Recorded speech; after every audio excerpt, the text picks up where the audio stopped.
Hello, it's slightly dishevelled me, I'm afraid, today. A bit tired from the heat and humidity and a visit to the cave yesterday.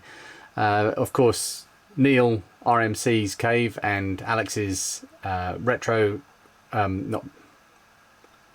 Of course, it's Neil's RMC cave and Alex's arcade archive that I visited, and I just wanted to share a few things about that and a few other bits and pieces that are going on at the minute, just to kind of, it's not so much a channel update but more of a just a little chat sort of thing I would probably do in a live stream, but I can't really live stream at the moment, so I'm just fitting this in around the day when I can.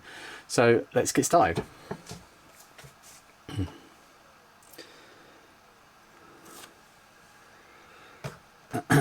So let's move everything off that one and turn off my face. Right, so here we have, okay, so I went to the cave in April. I think it was the 1st of April. It looks a bit like it might be by the date that's up there. And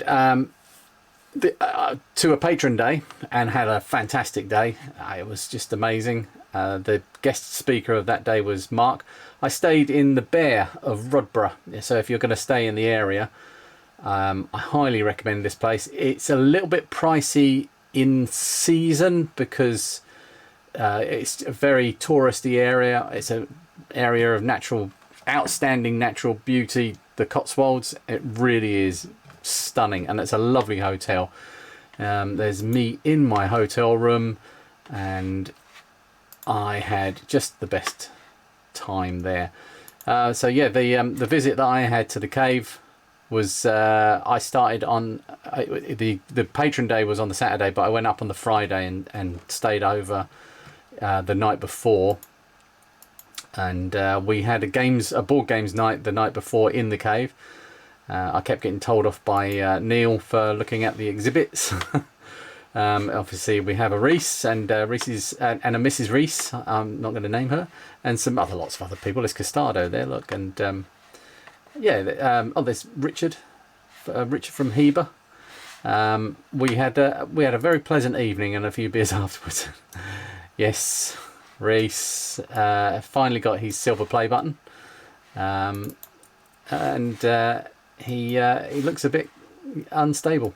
Here's my hotel room. Somebody asked me to put pictures up of my hotel room. I can't remember who it was because they wanted to stay. But it was a very, very pleasant place. Nice bathroom, fantastic shower. And yeah, Mark Fixes Stuff was the guest speaker of the day, and there's me showing off my impressive selfie skills and making myself look like a big fat head. Yeah, and it was a lovely day. The cave is just a marvelous thing. So that was the first time I got to use a top-down thermal camera, and that's what led me to go looking for a collaboration with Top-Don, and they sent me the mobile phone version. So this is yesterday. So instead of traveling.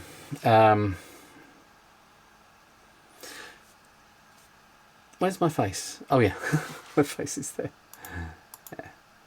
So instead of travelling up the night before or staying over there on the day and then going back the day after, I got up at 5 o'clock in the morning and I drove the 3.5 hours, almost four hours to the cave, and had the day at the cave and then drove home afterwards. And it ended up being a better day for me, actually, I think, because I don't stay away from home very well, and even off season, which just slightly off season, the Bear of Rodborough, the hotel room was about £100. I think it's about double that now. So I saved quite a lot of money. A lot of people go by train as well, which is another viable option. If you go by train, especially if you're a patron, then contact other patrons and find out who's moving where, because you can often get lifts If I'm going on a patron day, you can always ask me. It's absolutely fine. So that is yesterday, and this is this wasn't open the last time I went. This is Neil's new lab, and I promised Rudy from Rudy's Retro Intel that I would do something for him, and I walked into the lab expecting to have free reign around the whole place, but as you can see, Neil's got it, he's got it taped off so you can't walk around the other side of the desk. I'm not sure what he's got back there that's so valuable, but I think it's more that there are insurance liabilities, yeah, especially with electronics tools and things. So that's probably why he's keeping the Great Unwashed out of his lab. But so I thought I'd ask instead. So what I did when Rudy sent me the Apple IIe he donated recently, all the way from Canada. Thank you again. I promised him I would put his sticker somewhere in the lab. So we got a lovely Neil to put it on for us, and there it is. And there, hopefully it will remain. So you'll anytime that you see a Neil video going forward in the lab, then you'll be able to spot a Rudy's Retro Intel sticker on there. There's a goldfish sticker as well. I'll let this play. I'm not sure why that's out of focus.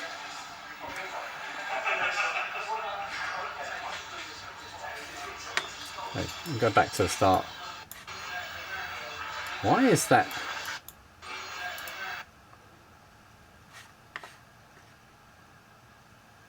I think what I'll do here is download that video.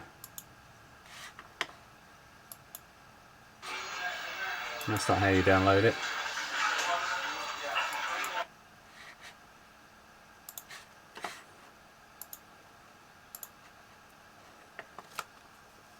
Because I have super fast internet now. Whee! There we go.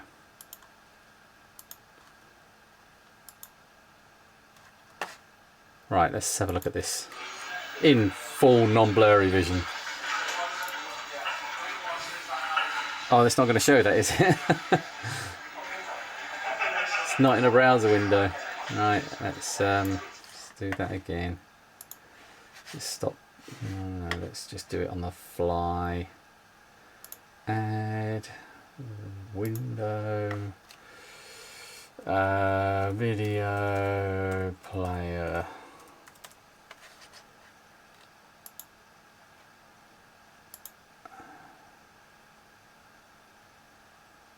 Yeah, that. Did I shut it down? I did. Idiot.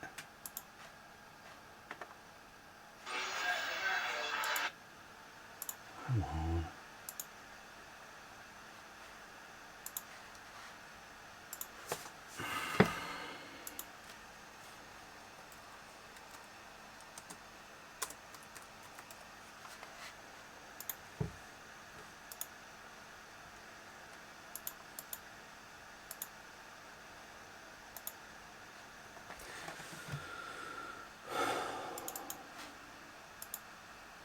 Oh, all right, cool.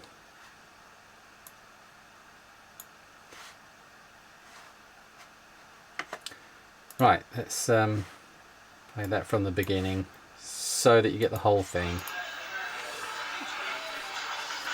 I did say that I wanted to take some videos around the whole cave, and but I ended up not doing it because, well, because over there to your left is where I came in, and around here I stood there for about an hour just talking to people. It was it's just one of those places where everybody that is in there, almost everybody that's in there, is just like you. They all want to talk about their memories and their nostalgia and what they're passionate about, and it's just the best place to do that. So that man standing there in the Hawaiian shirt is Jason Daniels, and he's the guy that's going to be doing the Dev Den. And so the Dev Den, for those that don't know, is going to be a new.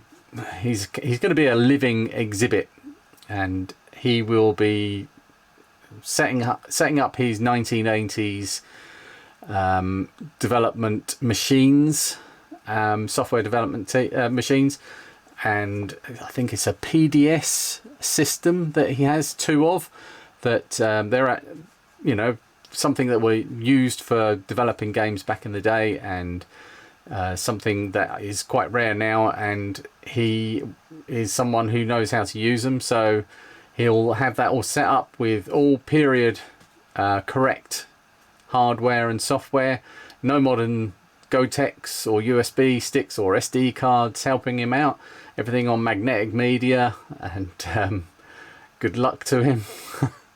And you'll be able to go and visit him in that part of the den. I'm just going to skip to this picture here. This is actually the I'm clicking on the wrong thing. This is actually Simon Phipps' presentation that he did, but that door there is where the Dev Den is going to be, and so in this space behind, and I'm looking forward to it immensely. Jason is just a lovely man. He's so friendly, and he's so enthusiastic and passionate about what he's doing, and I just can't wait to see what he comes up with. You'll just enjoy talking to him, because he's just one of those people that you can just talk to for hours if you had the opportunity. But obviously he's spread a bit thin with a lot of other people there to talk to.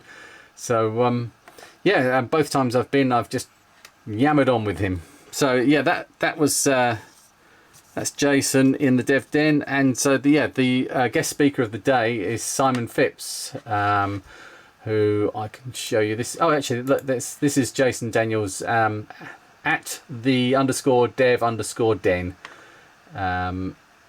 on Twitter. He will be creating a YouTube channel as well, so he'll have some content up on that at some point. So I'll be sure to show you that when that pops up, and I'm sure he'll come up with some marvelous interesting stuff to share with us on YouTube. But yeah, that's him on Twitter. There's also Simon Phipps, which is at Simorph. That's a pretty decent tag. And he is the man that created, that's actually his first game, which is Jet Powered Jack in 1984 on the BBC. And it's a game that I'm sure was well received at the time, but I'm afraid I don't remember that one. But I do remember Rick Dangerous, as I'm sure everybody does, with some mixed feelings. I didn't say anything at the time. I have fond memories of Rick Dangerous because of the art style of the character, but the gameplay was ludicrously hard, and he did actually apologise on the day for making it so hard. They didn't realise at the time that they had made it so hard. And if you look at games that came before that, platform type side-scrolling or 2D side-on platforming games, they were all hard. And all of the other ones frustrated me as well, but Rick Dangerous was nasty. And there was a high score competition to win some signed artwork from Simon, and there were a couple of machines set up, I think an Amiga and an Atari, set up to play Rick Dangerous 1 and Rick Dangerous 2, and I resisted for quite a long time. There was just so much going on, and so many people to talk to, and so many things that I wanted to see and do. It was quite late in the day before I sat down at Rick Dangerous, and I had a look at the high scores, and I thought I'll just give it a go. I can remember some of it. No, I didn't. I just died multiple times on the first 2 screens, then multiple times on the 3rd screen, and then multiple times on the 4th screen, and I just wanted to smash the things. It's a very frustrating game, but Simon is a really interesting guy who's programmed or been involved in lots of stuff, including Burnout and Harry Potter. Burnout is a big favourite of mine. The Harry Potter games and all sorts of other things. I did want to ask, because he's done this Dangerous Driving, whether Dangerous was a throwback to Rick Dangerous, but I never got the opportunity to ask that. And he's still in active development in games at the moment. I think Recreation, so WR, Ecreation, is the game that he's working on at the moment, like an open world Burnout type thing, but you can create the world, you can edit the world how you want, and it's massively multiplayer. Well, not massively multiplayer, but it's multiplayer, and you can go into other people's worlds and things like that. But yeah, he did a very good presentation, which was a lot of fun, and that man can talk. So let's just skip back a bit. The best thing about the cave is the exhibits and the people in it. So things like this is the Sinclair case, which is just full of, you know, all kinds of Sinclairs. There's an MK14 around. Oh, that's the ZX81 kit there, and yeah, there's all the different revisions. But all of the Sinclair machines are in there, including the ZX80 and the MK14. This is the back of the Amstrad stand, and this CPC 664 belongs to Derek, who's one of the volunteers there. And I just wanted to say hello and thank you, Derek. I did not realise it was you on Twitter when you pointed out that this was your machine, because it doesn't actually say Derek in your name on Twitter. It's difficult to guess who people are sometimes. But I've added all the I've joined the dots up and realised that that's you. So that belongs to Derek, and another really nice volunteer there is Chris. Both times I've been, they've just been fantastic, so welcoming, and they're just really nice people to talk to. Again, both times I've got in the door and I've spent the first good chunk of time just talking to them and talking to people that are just coming in, and eventually, when everybody's crowded around the door, Neil comes in and just ushers everybody in. Come on, get in, use the space. He's like a big shepherd. But yeah, that's the back of the Amstrad stand. There's a 464 Plus down there. I think we'll get to see the other side in a sec. I'm not sure what that is. A Europa, oh, a Schneider. A Schneider, of course. The German brand. That's that telephone one, isn't it? Yeah, that's the other side of the CPC 464. The Amstrad stand. With the 6128 on the top there. That's the presentation. And I just got to give a big shout out to the junction, the services on the junction of the M40 and the A40 were just the best services I've ever been to. They had koi carp, well, that big goldfish. But yeah, that the last time I went along the M4 and stopped in the services there and almost caught botulism. But this place was spotlessly clean and the food was good, and it was just a nice place to go. So anyway, that's that was the cave. Let's turn off my browser. That one, and that one, and turn on that one. So I've got a few other things on my list. Oh, Steve from Steve's Tech Shed. He came to the patron day as well. He was at the last one as well. And he's a really nice guy, and I get on really well with him. We have quite a lot of common interests and kind of a common enthusiasm. He turned up a bit late, and I put here and wishes he didn't, because we had a bit of a challenge to play Pong. The first patron day that we went to together, well, we didn't go together, but we were there together. We ended up on the Pong machine, the original Pong machine in the arcade archive. And I should point out that in the photographs there are no pictures of the arcade archive, and that is purely because every time I walk in there I just turn into an overexcited child and want to play it, and I completely forget to take any pictures of anything. It's also quite a personal space. People are concentrating on what they're playing on.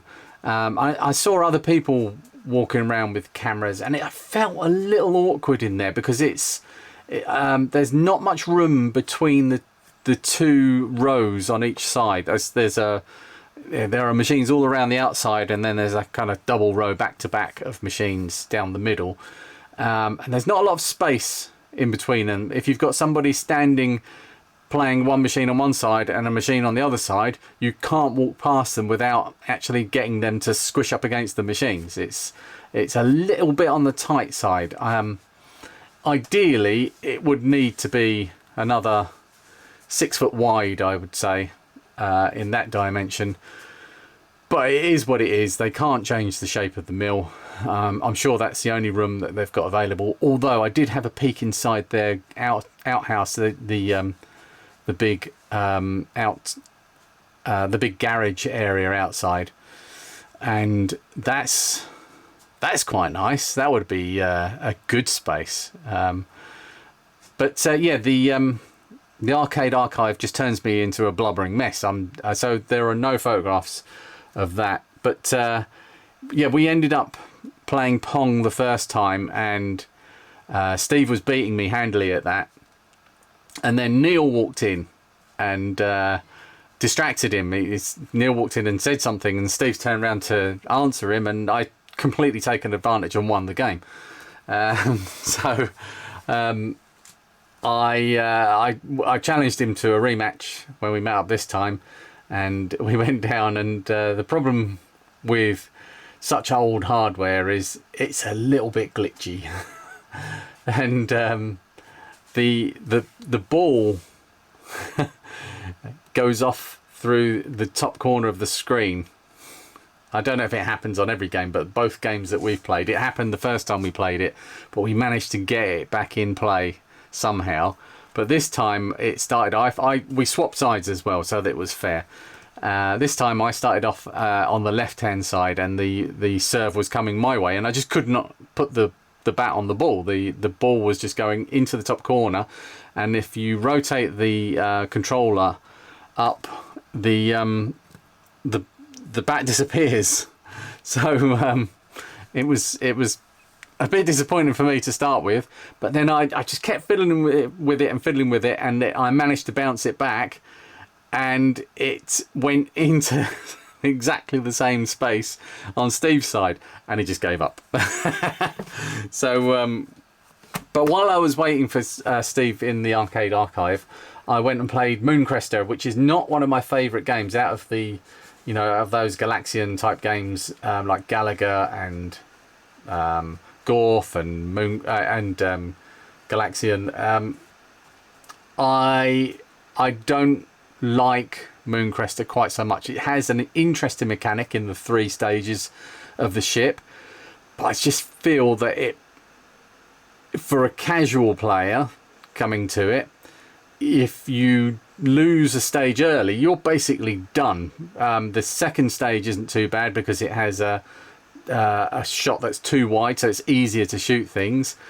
But if you lose that second stage on the third stage, it's game over pretty much. I can't see how you could get back from that, because that last stage is so big and wide and it's so easy to shoot around things with it.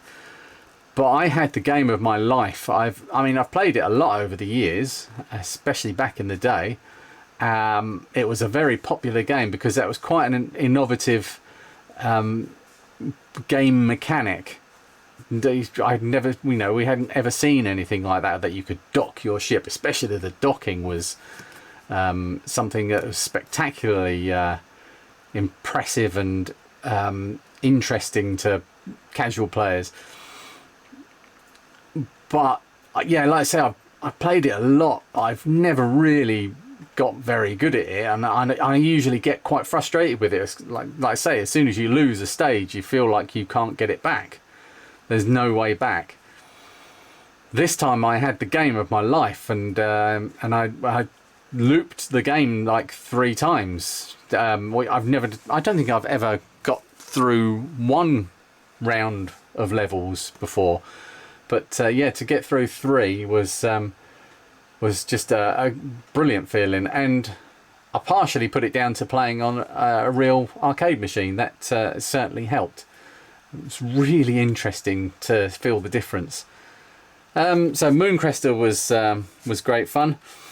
I've put Pong is a cheat, which we've covered, and Richard, I wanted to say, I don't know if he watches my second channel. I think he's watched some of my other videos.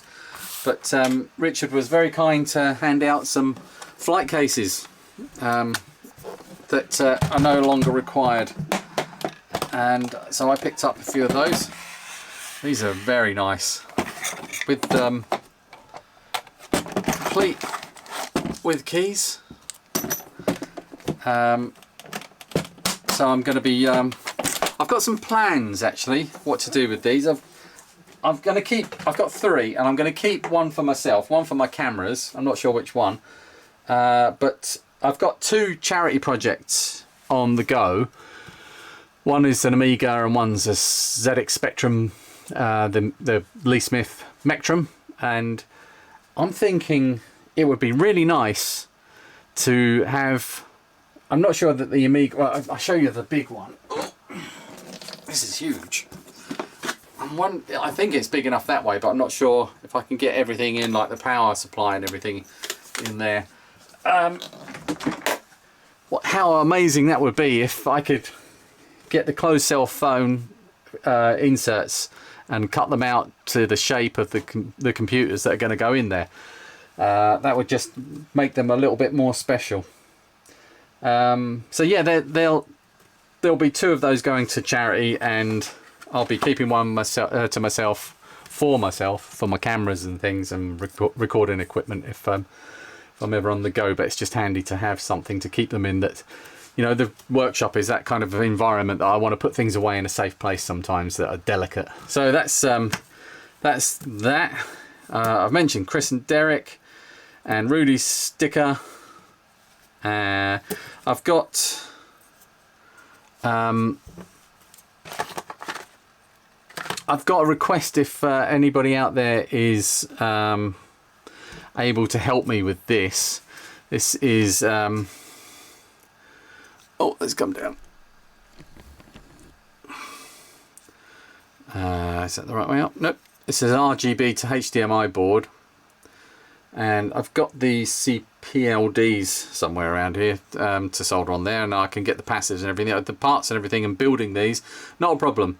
This is so that I can connect it to an Apple IIe that Rudy sent me. I want to be able to use that through the RGB to HDMI. I'm struggling with the GitHub for RGB to HDMI, and I'm struggling to find if there's a guide anywhere to tell me exactly what I need to do to connect these 2 things together. But yeah, that's a small request. And the last thing is a thank you to Keith for sending me this engineer crimper. This is a thanks to it says, a small token of thanks for sorting out the Spectrum Lee. Hope it is of some use. Cheers, Keith. I've blanked out his meat name there, so I'll put that over there. He actually, it's the second engineer crimper that he sent me. This is one he sent me before, and while I'm sure this would be useful, this isn't actually the one I wanted, even though I had, and it's my own fault. Which one is this? This is the, no, it doesn't actually say on it. What is it? Oh, this might be the 22, and I think this is the 21. So yeah, they're slightly different sizes. Take this one out. I didn't know at the time, and well, I did know at the time, but I didn't. I should have left a note on the Amazon wishlist page about which is which. But this one goes from. Let's get rid of that because it's killing my picture. So the old one that I had was from 1 mil to 1.9 mils, and this one is 1.6 mils to 2.5 mils. And if I show you, this is the kind of thing that I was intending to use it with. There are all sorts of other uses as well. I have got one out. So these are DuPont crimps, so that you can make things like these blocks. And the smaller one, when you put them in, you want to put them in with those prongs facing up going into there, and they just don't fit. So the actual size is this one, and this will be the first time I've done this, so that's where that's supposed to go. Let me see that. Oh no, that's zooming out. See it there? It just... Ooh. I've made a mess of that, but I think that's right. Unless it goes... Actually, that might go the other way. Let's have a look. One of these male ones will be fine.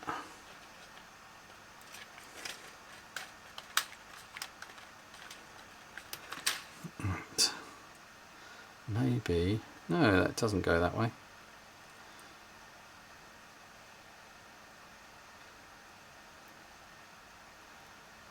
It's something that I'm going to have to get used to, and will probably work better with a wire inside it. Yeah, that's much better. Oh, I'm just out of shot, but oh, can I get... There we go. Can you see that? That's made a perfect crimp on that one, which I couldn't do on the other one. And that's the wrong zoom as well. Cool. Oh look. I'm going to try crimping one. I've got the wrong glasses on for this. Let's try putting the right glasses on.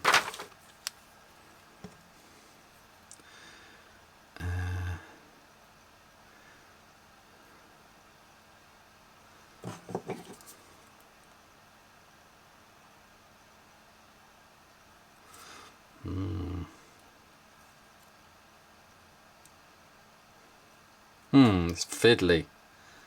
It's a lot more fiddly than I was expecting.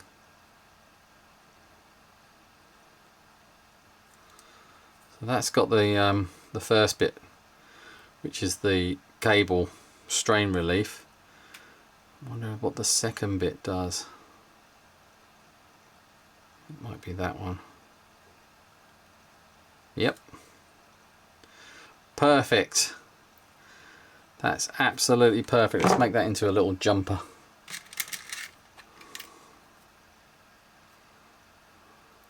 Oh, wrong way.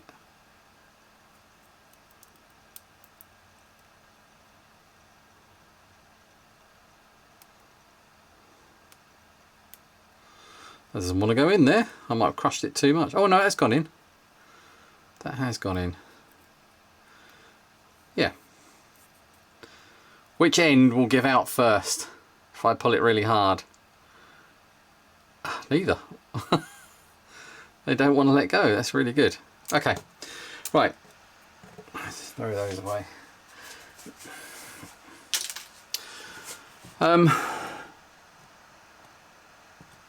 Okay, so that was really nice. Thank you, Keith. They are extremely useful pieces of extremely useful tools that will have a place in my workshop for a long time. I'll just to show you, this is a pair of knockoff engineer wire strippers, and these wobble. These don't at all. The engineering on these engineer branded crimps is fantastic, so they'll be useful for years to come. Stuff coming up. I've the next video I want to make. I think the next video I have to make is probably the Caesar scanner thing. Probably I might put that off another week. The next video I want to make is this one. This is from Goldfish.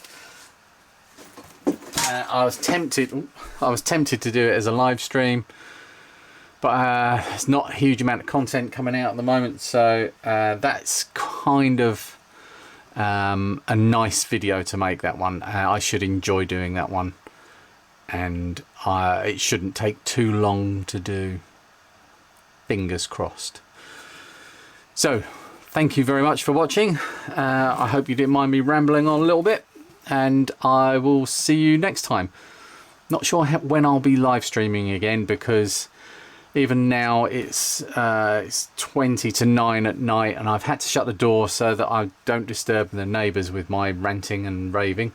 And the temperature is climbing in here.